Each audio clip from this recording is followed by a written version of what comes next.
gugma ug hustisya. Mga igsuon ko, dili kamo mahibulong kung ang kalibutan nagadumot kaninyo. Nanghibalo kita nga miagi kita gikan sa kamatayon ngadto sa kinabuhi. Kay gigugma ta ang mga igsuon. Ang wala may gugma sa iyang igsuon, nagapabilin sa kamatayon. Ang tanan nga nagadumot sa iyang igsuon, mamumuno. Ug hingbaluan ninyo nga walay bisan kinsa nga mamumuno, nga may kinabuhi, nga walay katapusan, nga nagkapabilin kaniya. Niini naila nato ang gugma, kay gihatag niya ang iyang kinabuhi tungod kanato, ug kinahanglan usab nga ihatag nato ang atong mga kinabuhi tungod sa mga igsuon.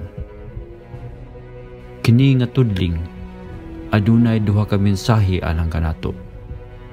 Ang una, mao nga ang kalibutan magdumot ni adtong naningkamot sa pagtuman sa misyon ni Jesus. Pagtrabaho alang sa gugma ug hustisya. Ang hustisya alang sa mga kabus mo'y dakong buhat ni Jesus. Ang unang mga Kristohanon nailhan pinaagi sa ilang gugma sa usag-usa ug sa paagi nga ilang gipaambit ang ilang nabatunan aron walay makawala. Ang problema moabot tungod kay kini nagpasabot nga sakripisyo alang sa usa ka individual o usa ka grupo. Kita nagpuyo sa usa ka kalibutan sa kanato ug kanila. Sa dihang si Jesus miingon nga kinahanglan pagkanon nato ang mga kabus ug puy-an ang mga walay puy-anan. Wala gayud siya moingon nga ang atong gitabangan mga higala o silingan.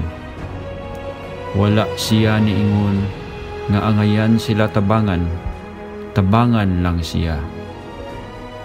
Sa kasagaran kita makadawat ug mga tambag nga nagsulti kanato nga kita kinahanglan nga magdumot sa usa ka partikular nga individual o grupo.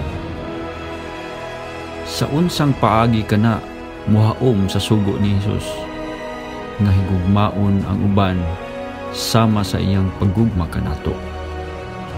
Ug kini nagdala kanato ngadto sa ikaduhang bahin niini nga kuplo.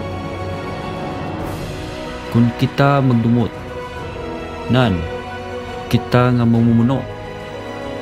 Sa akong huna-huna, walay bisan kinsa kanato nga maghuna-huna sa atong kaugalingon nga mga mamumuno. Kung atong ipanghimakak ang hustisya tungod kay dili kita makahimo sa paghigugma sa uban, mahimo kitang mga mamumuno.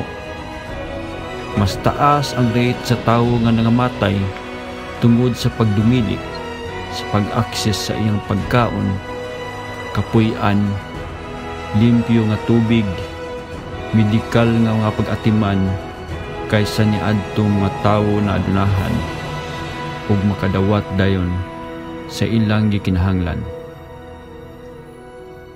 Kitang tanan kinahanglan mutan-aw sa atong mga kasing-kasing ug tan-awon kung kita naglihok ba sama sa gusto ni Jesus nga atong buhaton o ato ba giuna ang atong kaugalingon o ang atong mga gusto ba lamang.